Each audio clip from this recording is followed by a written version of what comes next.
everyone, it's Justine, and I'm really excited to bring you a video today for the Pretty Pink Posh blog hop. I'm going to be using the Sparkle Dot Pattern 2 stamp set here, which is a new stamp set from their new release, and it has different shapes than the ones I used in my previous video. I'll link to my previous video at the end of this one as well under the suggested videos in case you're interested. I'm also going to be using the Decorative Eggs dies from Pretty Pink Posh, and I'm going to be using this very plain stitched egg. I'm going to be cutting it out of a piece of 4 by 5 1/4 cardstock. It's 80 pound Neenah Solar White, and I'm going to cut it in all 4 corners so that they're evenly spaced apart. So I'm just making sure to line it up, and of course you could use a piece of washi tape or some post-it tape or a post-it note for that matter to keep everything in place in case you're worried about the die moving.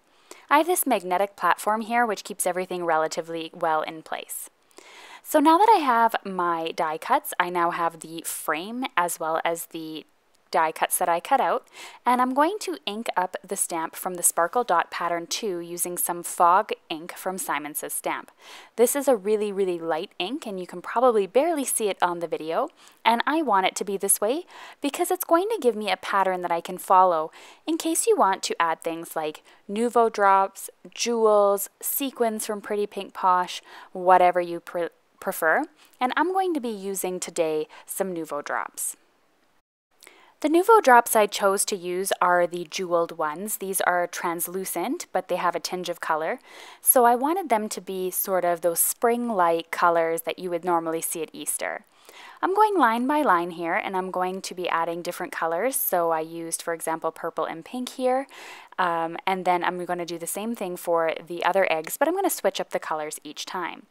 I set them off to the side to dry when I was all finished, and I always let my Nuvo drops sit overnight, even if they do tend to dry in an hour or a half an hour, just because I find if anything gets put on top of them under 24 hours, they tend to flatten, which could be the look that you're going for, but I want mine to stay nice and bubbly. I want to also mention that you shouldn't be trying to be perfect with your Nuvo drops. Some people say they get peaks on them. Some people say, you know, they're different sizes when I squeeze them out of the bottle, or they're not perfect circles. Mine are not perfect either, but when they're all put together in the end, you don't notice any sort of issues or any sort of discrepancies between the colors. You just have to kind of go with it and see how it looks when it's all finished and not to focus on those tiny details. I'm going to go ahead now and I'm going to glue down the original frame that I die cut everything out of. This is going to give me a helping hand in lining up the eggs when they're all finished. So I'm going to glue this onto a 110 pound card base that measures 5.5 by 4 1/4 when it's all folded up. Inside each of the frames, I'm going to be putting some foam tape here from 3M so that I'm able to prop up my eggs when I stick them on. And I'm just going to use the frame as a guide when I'm placing them onto the card itself. So once all of those were glued onto my cardstock, I decided to take some of this purple shimmer paper from Simon Says Stamp and the Happy Easter script die from Pretty Pink Posh, and I die cut this using my Big Shot machine. I also die cut 2 additional Happy Easters in white cardstock as well, and you'll see why in just a moment. So I wanted to pop out this die. It cut really like butter. I absolutely love this glitter paper. It's one of the only ones I find that die cuts super well. And I'm going to grab some of the white pieces here, and I'm just going to add some liquid glue on top. And I'm going to stack one on top of the other so that I get a nice firm embellishment. Having 2 pieces of white, obviously white cardstock's not as expensive as glitter cardstock, so I wanted to use that as the base. And then it also gave some stability and made my die cut act like an embellishment. So I went ahead and I decided to glue that onto my cardstock. I just added some Tombow Mono liquid adhesive to the back, and then I placed it on top of the jewel drops. I then added a heavy block from Catherine Pooler here, and I added that to the card so that it would help push down and really make them adhere to the card, because I realize I'm adhering to something that's not perfectly flat. Now I know not everyone makes Easter cards, so I wanted to point out that you could also use this set for awesome birthday cards. I'm going to grab the set that is shaped like a balloon, and I'm going to stamp it 3 times using that fog ink from Simon Says Stamp.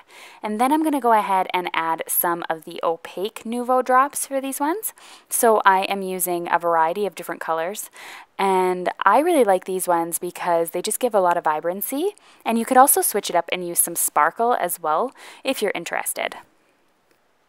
Although I do have you in a sped up motion for this video, do understand that these cards really just took me a couple of minutes to actually get the Nuvo drops on. The most time consuming part of it is waiting for them to dry, but I tend to just create them and then I set them off on the side and mount them onto some card bases the next day, and then they're all finished and I don't worry about maybe accidentally smudging them thinking they're already dry or anything like that. So for this one here, I used 3 different colors. I decided on a yellow, a lime green, and then a pink sparkle, just to show you a little bit of the difference between the different colors of the opaque as well as the glitter Nuvo drops. So I was all finished with the card and I mounted it onto a card base just like I did on the first card, and then I went ahead and drew in just some strings with a black marker. I'm going to stamp the birthday wishes stamp here. This is from the previous release from Pretty Pink Posh called Birthday Friends, I believe, and I'll link to that below in the video description as well. And I just wanted to add a simple sentiment to the front of this card. It's so quick and easy, and I love the vibrancy and the technique to it. It's just so much fun having these patterns in various shapes and sizes to create your own dynamic cards. And remember, you could replace these with jewels or sequins as well, as shown in my previous video using the first stamp of its kind. Don't forget that this card was in part of a blog hop, so you're welcome to go ahead and check the video description below for the link. There are several giveaways for Pretty Pink Posh gift certificates up for grabs for commenting, so be sure to head there. My suggested video, I have the video I created using the Sparkle Dot 1 stamp set, or you can go ahead and subscribe to my channel. Thanks so much for watching, everyone, and have an awesome weekend.